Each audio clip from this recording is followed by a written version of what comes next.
اللهم صل على محمد وآل محمد وعجل فرجهم. اللهم صل على محمد وآل محمد. الخامس قد يوصل بالمحكية غير محكي وهو الذي يسميه المحدثون مدرجا ومنه وكذا يفعلون بعد حكاية قولها وهذه الجملة مستأنفة لا يقدر لها قول. آغایون ہماری بحث ہو رہی تھی ان جملات کے بارے میں جو مفعول واقع ہوتے ہیں اور خصوصاً وہ جملہ جو قال یقول کے لیے مفعول واقع ہوتا ہے. جس طرح کے سابقہ دروس میں گزارش کی ہے کہ قال یقول کے بعد جو جملہ مفعول واقع ہوتا ہے اسے محکی کہتے ہیں. تو آج 5ویں تنبیہ میں یہ فرما رہے ہیں کہ کبھی ایک جملہ محکی ہوگا اس کے ساتھ ملایا جائے گا ایک ایسے جملے کو جو محکی نہیں ہوگا. بات واضح ہو گئی ہے. پہلے مثال پڑھ لیتے ہیں تاکہ واضح ہو جائے اور تفصیل بعد میں. آیت مجیدہ اگر آپ کے ہاں بھی موجود ہوگی یا نیچے حاشے میں بھی موجود ہے. قالت ان الملوک، یہ قالت یعنی جناب بلقیس، ان الملوک اذا دخلوا قریۃ، جناب بلقیس نے فرمایا کہ اگر جب بادشاہ داخل ہوتے ہیں قریتن کسی علاقے گاؤں میں، افسدوہا تو اس کو خراب کر دیتے ہیں، فاسد کر دیتے ہیں، یعنی جب لشکر کشی ہوتی ہے. وجعلوا عزت اہلہا اذلۃ، اور جو وہاں پر اسی شہر کے بزرگ اور عزت دار ہوتے ہیں ان کو ذلیلوں میں تبدیل کر دیتے ہیں. ابھی یہ ان الملوک سے لے کر یہ محکی ہے کس کے لیے؟ قالت کے لیے، یعنی یہ پوری بات جناب بلقیس نے کہی ہے. لیکن آگے آ جائیں وَكَذَلِكَ يَفْعَلُونَ، یہ جناب بلقیس کی کہی ہوئی بات نہیں تاکہ آپ کہیں کہ یہ بھی محکی ہے، بلکہ یہ کیا ہے؟ غیر محکی. اور یہ خداوند متعال کا ارشاد ہے وَكَذَلِكَ يَفْعَلُونَ. اللہ تعالیٰ نے بھی جناب بلقیس کے کلام کی تائید کر دی، واقعی یعنی اس طرح کرتے. واضح ہو گئی گن بات. یعنی ایک غیر محکیہ کو ملایا گیا ہے ایسے جملے کے ساتھ جو ہے وہ محکی ہو. صحیح ہے گن بات. حدیث کے باب میں اس طرح ہوتا ہے کہ کبھی کبھار راوی محدث جو روایت نقل کرنے والا ہوتا ہے، معصوم کا کوئی فرمان آ گیا، کوئی نبی کریم صلی اللہ علیہ وسلم کی کوئی روایت آ گئی تو اس میں اپنے الفاظ ڈال دیتے ہیں اور اس روایت کو پھر متن کے لحاظ سے تقسیم ہوتا ہے. اسے کہا جاتا ہے مدرج، جس میں کوئی چیز کیا کی گئی ہے؟ راوی نے اپنے طرف سے کیا کیا ہے؟ ضمیمہ کیا ہے. بس یہی بات ہے. دیکھیے بات. الخامس قد یوصل بالمحکیت، 5ویں تنبیہ کبھی کبھار ملایا جاتا ہے جملہ محکیہ کے ساتھ غیر محکی کو. وہو الذی، یہ جو غیر محکی کو محکی کے ساتھ ملانا ہے اس کو کیا کہتے ہیں؟ وہو الذی یسمیہ المحدثون، یہ وہ یعنی طریقہ ہے جس کو نام دیتے ہیں محدثون، یعنی جو حدیث کا علم وغیرہ ماہر. کیا؟ مدرجن، اسے کیا کہتے ہیں؟ مدرج، ضمیمہ شدہ. ومنہ، اور اسی میں سے ہے کیا کہ جی غیر محکی کو محکی کے ساتھ ملایا ہے. وَكَذَلِكَ يَفْعَلُونَ، اور اس طرح ہی کرتے ہیں. یہ كَذَلِكَ يَفْعَلُونَ محکی ہے غیر محکی؟ احسنتم. بعد حکایت قولہا، جناب بلقیس کے قول کی حکایت کرنے کے بعد وَهَذِهِ الْجُمْلَةُ مُسْتَأْنِفَةٌ، اور یہ وَكَذَلِكَ يَفْعَلُونَ جملہ مستأنفہ ہے. لا يقدر لها قول، اس کے لیے کوئی قول وغیرہ مقدر ہے نہیں. الباب الثانی من الابواب التي تقع فيه جملۃ مفعول، یہ آپ پڑھیں گے آگے عبارت. آگے توجہ کریں تھوڑی سی. ہم نے کہا تھا کہ 3 ابواب ہیں جہاں پر جو ہے جملہ مفعول بھی واقع ہوتا ہے. پہلا باب گزر چکا. دوسرا باب یہ ہے کہ ظن اور اسی طرح عالم کا جو مفعول ہے وہ بھی جملہ واقع ہوگا، لیکن ظن کا مفعول نمبر 2 اور عالم کا مفعول نمبر 3 واضح ہو گیا غین بات، یہ بھی جملہ واقع ہوں گے۔ کیوں 2 اور 3 میں نے کیوں کہا؟ اس وجہ سے کہ ظن کا جو مفعول دوم ہوتا ہے وہ خبر ہوتا ہے، اور خبر آپ کو پتا ہے کہ جملہ واقع ہو سکتی، تو لہذا اس کی جگہ پر ابھی مفعول جو آ رہا ہے وہ بھی جملہ واقع ہو سکے گا۔ اور اسی طرح عالم کا تیسرا مفعول وہ بھی کیا ہوتا ہے؟ خبر، اور خبر جملہ واقع ہو سکتی ہے، تو اس کی جگہ پر جو مفعول آئے گا وہ بھی جملہ واقع ہو سکتا ہے۔ مثالیں نیچے ذکر کی ہوئے انشاءاللہ دیکھیے۔ الباب الثانی من الابواب، تیسرا باب ان ابواب میں سے، التی تقع فیہ، جن ابواب میں واقع ہوتا ہے جملہ، کیا واقع ہوتا ہے؟ ابھی باب کو کیا اعراب دیں گے؟ شاباش، یہ جو ابھی آگے آ رہا ہے باب، باب کیا دیں گے؟ کیوں آگا کے لیے نہیں، وہ الجملہ تو آ گیا، شاباش، چلو لیٹ نہ ہو جائے، کافی پہلے لیٹ ہو گئی۔ الباب الثانی باب ظن و عالم، یعنی وہ ابواب جن میں جملہ مفعول واقع ہوتا ہے، ان میں سے باب ثانی کیا ہے؟ ظن اور عالم کا باب۔ ترجمہ ہو گیا جی ابھی؟ فإنہ جی خبر کس کے لیے؟ ہاں شاباش، خبر ہوگا۔ فإنہا جملہ جو ہے وہ تقع مفعولا ثانیا لظن، یہ جو جملہ ہوگا مفعول ثانی ہوگا ظن کے لیے، وثالثا للعالم، اور مفعول ثالث ہوگا عالم کے لیے۔ وذالک، ہم نے کیوں کہا کہ جی یہ جملہ مفعول واقع ہو سکتا ہے؟ اس کی علت دونوں باب میں، وذالک لأن اصلہما الخبر، کیونکہ ان کی اصل، یہ ظن کا دوسرا مفعول اور عالم کا تیسرا مفعول، ان کی اصل کیا ہے؟ خبر ہے۔ ووقوعہ جملۃ سائغ، اور خبر کا جملہ واقع ہونا جائز ہے، یعنی صحیح ہے۔ کما فی قول الامام علی بن الحسین علیہ السلام، ارا نفسی تخاتلنی، تخاتلنی میں ہماری شاہدی مثال ہے۔ ارا جو ہے وہ بے معنی کیا ہے؟ کس معنی میں ہے؟ عالم کے معنی میں ہے، یہاں جو ہے وہ یقین کے معنی میں ہے، اور نفسی جو ہے وہ اس کے لیے پہلا مفعول ہے، اور تخاتلنی عالم کے لیے پھر 3 مفعول ہو جائے گا، یہ ظن اور تیقن کے معنی میں لیں گے اس کو۔ تخاتلنی یہ پورا جملہ فعل فاعل مفعول، اس کے لیے کیا ہے؟ کیا واقع ہوگا؟ مفعول ثانی ہوگا، اور جملہ ہے یعنی محلاً منصوب ہوگا۔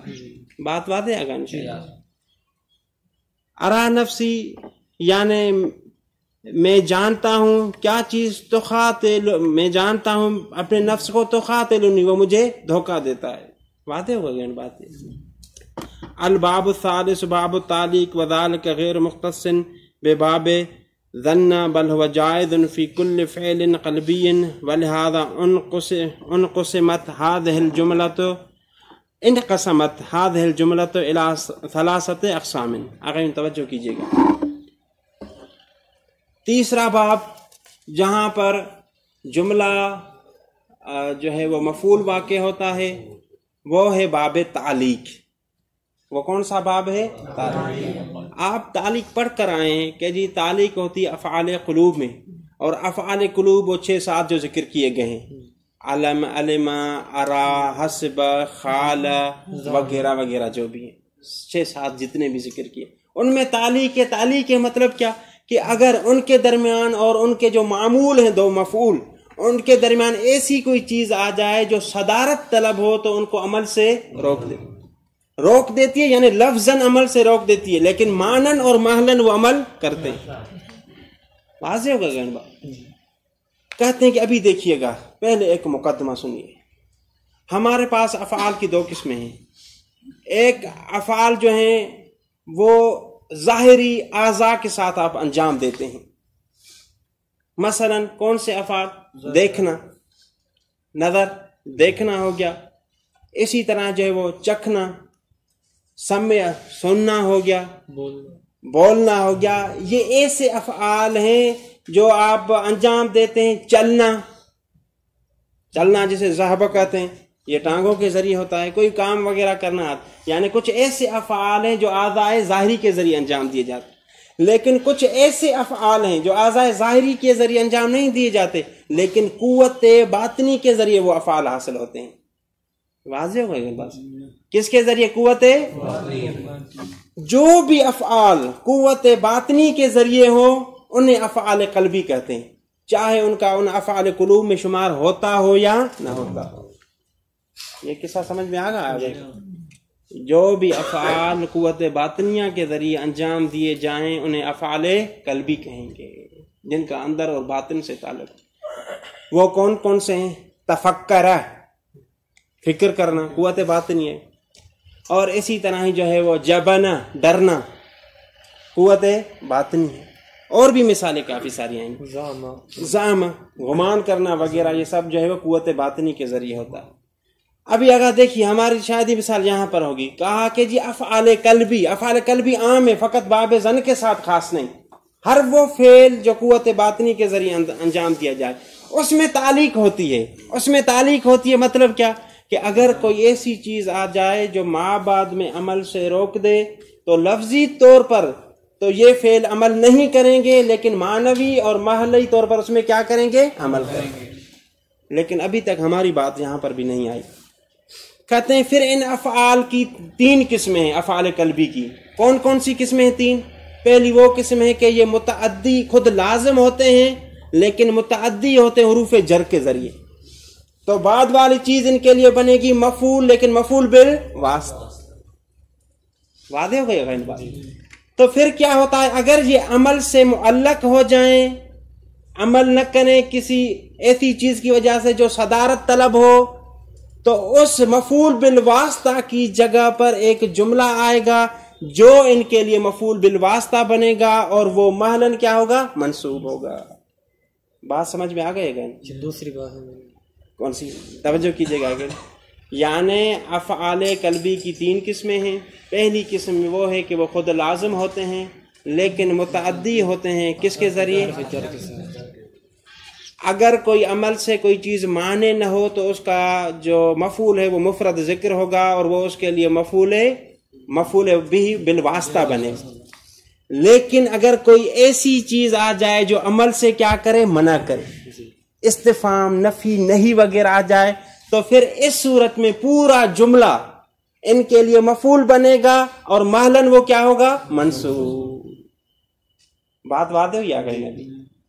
سب کے لیے واضح کہ جی پہلے مفرد تھا، لیکن اگر کوئی عمل سے کوئی چیز روک دے تو پھر پورا ایک جملہ آ جائے گا جو اس کے لیے کیا ہوگا؟ مفعول بھی، لیکن مفعول بھی ڈائریکٹ نہیں، لیکن مفعول بھی بالواسطہ. دوسری قسم ان کی یہ ہے افعال قلبی کی، جی وہ متعدی ہیں لیکن ایک مفعول کی طرف. ہاں اگر وہ کوئی چیز عمل سے مانے نہ ہو تو مفرد ان کے لیے مفعول ہوگا. اگر کوئی چیز عمل سے مانے آ گئی تو پورا ایک جملہ مفعول ہوگا، مفعول بھی بغیر کسی واسطے. عبارت میں اسے آپ پڑھیں گے مفعول المصرح کہیں گے، یعنی بغیر کسی واسطے کے، بغیر کسی حرف جر کے. یہ بھی بات واضح آ گئی. اس کے بعد جو ہے وہ تیسری قسم جو ہے انشاءاللہ بعد میں آج کے درس میں نہیں آئے گی، بعد میں پڑھیں گے کہ جی جو میرے خیال میں متعدی ہوتا ہے 2 مفعولوں کی طرف، وہ کل پڑھیں گے. یہ مثالوں میں تطبیق کیجیے. دیکھیے الباب الثالث، تیسرا باب کس کا؟ شاباش، جہاں پر جملہ جو ہے وہ مفعول بھی واقع ہوتا ہے. باب التعلیق، کون سا باب ہے؟ باب تعلیق. وذالک غیر مختصن بباب ظن، اور یہ جو ہے وہ خاص نہیں باب ظن کے ساتھ، بل ہوا جائز، یہ تعلیق جائز ہے. کس میں؟ فی کل فعل، ہر فعل قلبی. ولہذا انقسمت هذه الجملۃ الى 3 اقسام، اسی وجہ سے یہ جملہ تقسیم ہوتا ہے کتنی قسموں میں؟ آیا 3.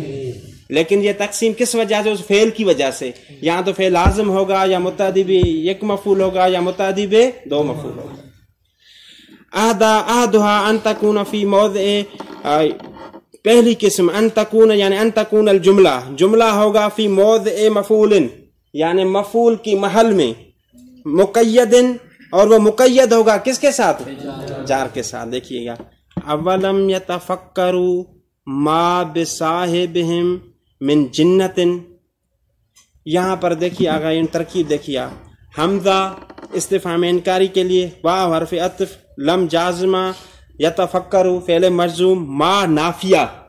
یہ ما نافیہ سے پورا جملہ جو ہے، یہ پورا جملہ کیا ہے؟ مفعول واقع ہو رہا ہے، مفعول بالواسطہ.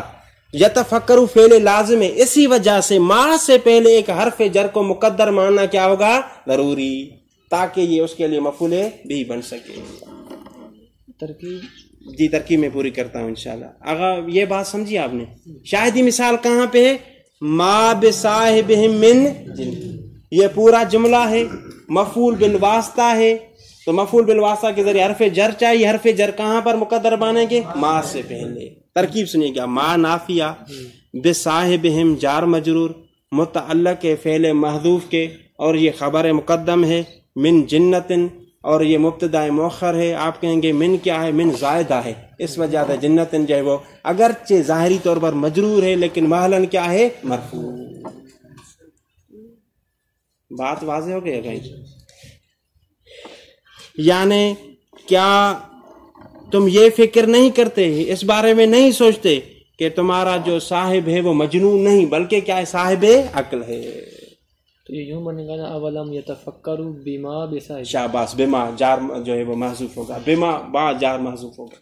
آگے واضح ہے نا بات؟ جی آگے چلیے. جی فلینظر ایھا ازکا طعاما، الکاف آیت نمبر 19. اس میں بھی شاہدی مثال فلینظر میں ہے. آگا ینظر، ینظر یعنی یہ کیا ہے؟ ینظر وہ دیکھنا نہیں آنکھوں سے، غور فکر کرنا، غور فکر کرے، سوچنا سمجھنا، نظریہ جسے کہتے ہیں. جی جی وہ باتیں، دیکھنا نہیں. پھر فعل قلبی سے ہم نکل جائیں گے. اور یہ شاہدی مثال اس میں ہے ایھا، یہ مبتدا ہے، ازکا اس کے لیے خبر ہے، طعامن جو ہے وہ تمیز ہے.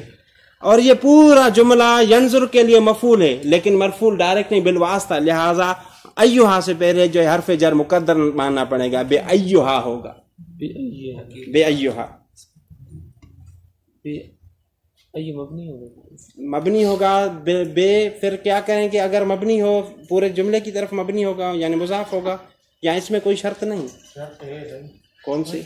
مضاف کی طرف ایو مضاف ہو لیکن اس کا مضاف ہے معذوف ہو تو پھر مبنی ہوتا ہے، اگر ذکر ہو تو پھر نہیں ہوگا، بے ایھا ہوگا.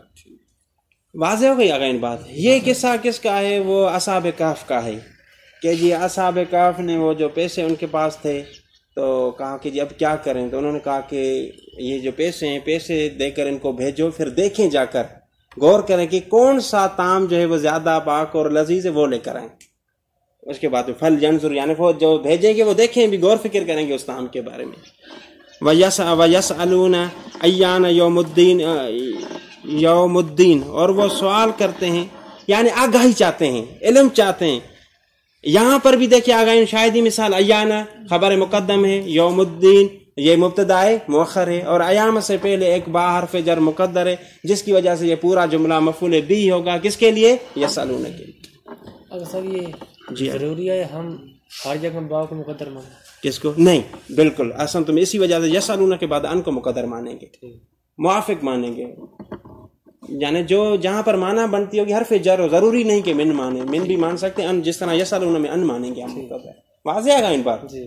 اگر کا سوال سمجھا، ہر جگہ پر میں نے کہہ دیا ایک دو مرتبہ با، جہاں پر معنی کے لحاظ سے مناسب ہو سکے، کہیں پر با مقدر ہوگا، کہیں پر من ہوگا، کہیں پر ان، سائلہ کے ساتھ ان مقدر ہوتا ہے. لأنه یقع. اچھا کہتے ہیں کہ جی یہ کیوں؟ یہ دلیل پیش کرتے ہیں کہ یہ جملے کیوں مفعول واقع ہیں ان فعلوں کے لیے. کہتے ہیں کہ اگر دیکھیے، توجہ کیجئے گا کہ اگر یہ فعل ہوتے اور ان کا مفعول بالواسطہ ہوتا تو وہ ان کے لیے مفعول بنتا، مفرد مفعول ہوتا. لہذا ابھی کیونکہ استفہام آنے کی وجہ سے یا نفی آنے کی وجہ سے، تعلیق آگا دیکھیے، لم یتفکروا، یہاں پر کون سی چیز مانے تعلیق سے؟ ما نافیہ. اور اس کے بعد آ جائیں کیا ہے؟ فل ینظر ایھا، ایھا کیا ہے؟ ایھو استفہامیہ، یہ بھی عمل سے مانے. اس کے بعد آ جائیں یسألون ایان، کیا ہے؟ کس کے لیے آ گئے؟ استفہام. ابھی یہ عمل سے، اگر یہ نہ ہوتے تو کیا ہوتا؟ ان کا مفعول ہوتا اور وہ اس میں کیا کرتے؟ عمل. ہاں اگر یہ چیز ابھی معنی آ گئی ہیں تو وہ عمل سے یعنی ظاہری طور پر عمل یہ جو فعل ہیں نہیں کر سکتے، لیکن پھر بھی ان میں وہ طلب موجود ہے، معنی بھی وہ موجود ہے، اور مالی طور پر بھی وہ عمل کریں گے، اور وہ کہاں پر کریں گے، کس چیز میں؟ جملے میں کریں گے۔ قصہ سمجھ میں آ گیا جی۔ یعنی خلاصہ سمجھیے گا اس دلیل کا، اگر یہ معلق کرنے والی عمل سے ما ایو عیان نہ ہوتا اور ان کے لیے مفرد مفعول ہوتا تو وہ مفعول ان کے لیے مفعول بالواسطہ ہوتا اور اس میں عمل ہوتا ان کا، لیکن ابھی یہ چیزیں جو معنی آ گئی ہیں ابھی بھی ان میں طلب موجود ہے، کس لحاظ سے کہ جی مثلاً وہ اعراب بھی دے سکتے ہیں اور اپنی معنی بھی دے سکتے ہیں، لہذا پورا جملہ جو ہے مفعول بھی واقع ہوگا۔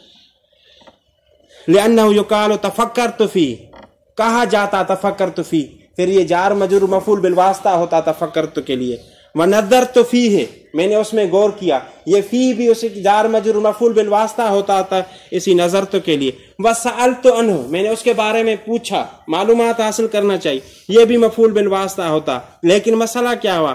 لیکن علقت ہنا بالاستفہام عن الوصول فی اللفظ الی المفعول، لیکن ان افعال کو معلق کر دیا گیا استفہام دو میں اور ایک میں نفی۔ استفہام کیوں کہا؟ کیونکہ دو جو ہیں وہ استفہام والے، ایک نفی والا، غلبہ دیا اس وجہ سے۔ بات سمجھ میں آ رہی ہے نا؟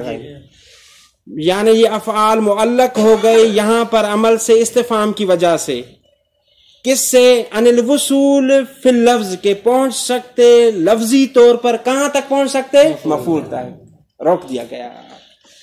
وہی یعنی در حالانکہ ہی کون؟ افعال، من حیث المعنی طالبۃ لہ، اسی کو طلب کرتے ہیں مفعول کو، علی معنی ذالک الحرف، کس طرح طلب کریں گے؟ اسی حرف کے ذریعے طلب کریں گے، یعنی خود تو ان میں اتنی صلاحیت نہیں جا کر مفعول کو پہنچے، لیکن حرف موجود ہے وہ ان کو اس تک پہنچا دے گا۔ بات آ گیا سمجھی؟ اس پر غور کیجئے گا، ہے من حیث المعنی طالبۃ لہ، یعنی یہ طلب کرنے والے ہیں، لہ کس کو؟ کس کو طلب کرنے والے ہیں؟ مفعول کو، مفعول کو طلب کرتے ہیں، لیکن کس وجہ سے؟ علی معنی ذالک الحرف، ایسی حرف جو ذکر ہوا ہے اس کے ذریعے طلب کرتے ہیں۔ کیوں؟ کیونکہ یہ خود تو لازم ہے، جب وہ حرف ملائیں گے پھر ہی جا کر وہ چیز اگلی جو ہے ان کے لیے مفعول بنے گی۔ وزام ابن عصفور انہ لا يعلق فعل غیر علم وظن حتى يضمن معناهما، وعلى هذا فتكون هذه الجملة سعادتاً مسد المفعولین۔ ابن عصفور کہتے ہیں کہ جی یہ تعلیق جو ہے، تعلیق عمل سے رک جانا، استفہام نفی وغیرہ، فقط اور فقط ان ابواب میں ہوتی ہے جن میں علم اور ظن خود ہوں یا ان کی معنی ہو، باقی ہر فعل قلبی میں نہیں ہوتی۔ اگر ان بات سمجھ میں آ گئی؟ کیسا سمجھیے گا؟ مصنف کے ساتھ ابن عصفور کا اختلاف سمجھیے گا۔ مصنف نے کہا کہ تعلیق موجود ہے ہر فعل قلبی میں، اور یہاں پر ابن عصفور کیا کہتے ہیں کہ جی تعلیق موجود ہے باب ظن، علم، اور جو ان کی فقط ان میں 10-15 جتنے بھی بنتے، باقی میں تعلیق نہیں۔ ابھی کیا کریں ان مثالوں کا؟ ابن عصفور کے مطابق تو تعلیق تو ہوئی ہے، تو ابن عصفور کہتے ہیں کہ تعلیق ہوئی ہے، تو یعنی اس سے پتہ چلتا ہے کہ یہاں یہ علم کی معنی میں ہے یا ظن کی معنی میں ہے، اور جب علم اور ظن کی معنی میں ہو گئے تو علم اور ظن کے لیے کتنے مفعول چاہیے ہوتے ہیں؟ 2۔ تو پھر یہاں پر جملہ آ گیا تو ہم یہاں پر یہ کہیں گے کہ یہ جملہ ایک مفعول کی جگہ پر نہیں ہے بلکہ 2 مفعول ہے۔ یہ فرق ہے، کیسا سمجھ میں آ گیا؟ وزام ابن عصفور انہ لا يعلق فعل غیر علم و ظن، کہ جی تعلیق نہیں کیا جاتا علم اور ظن کے علاوہ کسی اور فعل قلبی کو، حتی ہاں کیا جائے گا، کب؟ یضمن معناہما، اس کی معنی شامل ہو، ان دونوں کی معنی اس میں ہو۔ وعلی ھذا، اس بنیاد پر ہمارے ان 3 جملوں کا کیا بنے گا؟ فتکون ھذہ الجملۃ سعادۃ مسد، یہ جملہ 2 مفعولوں کی جگہ پر ہوگا۔ سوال ہے جی مصنف نے ابن عصفور کے نظریے کو ظام بھی کہا ہے، جی لیکن پھر رد نہیں کیا۔ ہاں بس رد نہیں کیا، فقط جو ہے وہ نظریہ بیان کر کے چھوڑ دیا۔ مطلب اس میں کوئی طاقت ہے یا استدلال کے لیے کوئی انہوں نے پیش نہیں کی، یہاں پر کوئی بھی چیز رد کرتا اس کے لیے جواب ہی نہیں دیا اس کے لیے. الثانی ان تکون فی موضع المفعول المصرح، اگر اس میں اور اس میں کوئی فرق نہیں. یہ وہ پہلا جو تھا فعل قلبی متعدی ہو رہا تھا مفعول کی طرح حرف جر کے ذریعے، یہ متعدی ہوگا ڈائریکٹ مفعول ہے، حرف جر کی ضرورت ہے اس کے ساتھ مقید کرنا اور مقدر ماننا ضروری نہیں، اسے کہتے ہیں مفعول مصرح. ان تکون یعنی کون؟ جملہ فی موضع المفعول، مفعول کی جگہ پر ہوگا، محلاً منصوب ہوگا، لیکن مفعول کون سا؟ مفعول ہے مصرح. سمجھ میں آ گیا نا؟ آ گئے. سر سواد کے ساتھ نہیں ہوتا جو سراحت ہوتا ہے، یہ یہاں پر سرح مصرح اس کا میں نے دیکھا تھا، ساتھ کے ساتھ نہیں، سرح اس مصرح یعنی بغیر قید کے، بغیر قید کے، بغیر کس قید کے؟ بغیر یعنی جر کی قید کے بغیر، سین کے ساتھ یہ مصرح. نہ وہ عرفت من ابو کا، عرفت یعنی جاننا، فعل قلب میں سے ہے. ابھی دیکھیے یہاں پر اس کے یہ اصل کے لحاظ سے اس کے لیے ایک مفعول چاہیے، لیکن من جو ہے وہ عمل سے معنی بن گیا، معلق ہو گیا، تو یہ پورا جملہ جو ہے وہ من مبتدا اور ابو کا اس کے لیے کیا ہوگی؟ خبر. یہ پورا جملہ اس کے لیے مفعول واقع ہوگا. وذالک، جی یہ جملہ کس طرح مفعول واقع ہوا ہے؟ وذالک لانک تقول عرفت زیدن. ہاں اگر تعلیق نہ ہوتی تو آپ کیا کہتے؟ عرفت زیدن. تعلیق آ گئی ہے تو اس کی جگہ آغا سالم دی. توجہ کیجیے گا، یہ کیا کہا میں نے؟ اگر تعلیق نہ ہوتی تو آغا سالم دی کیا کہا؟ شاباش احسن تم، شاباش. کیسے؟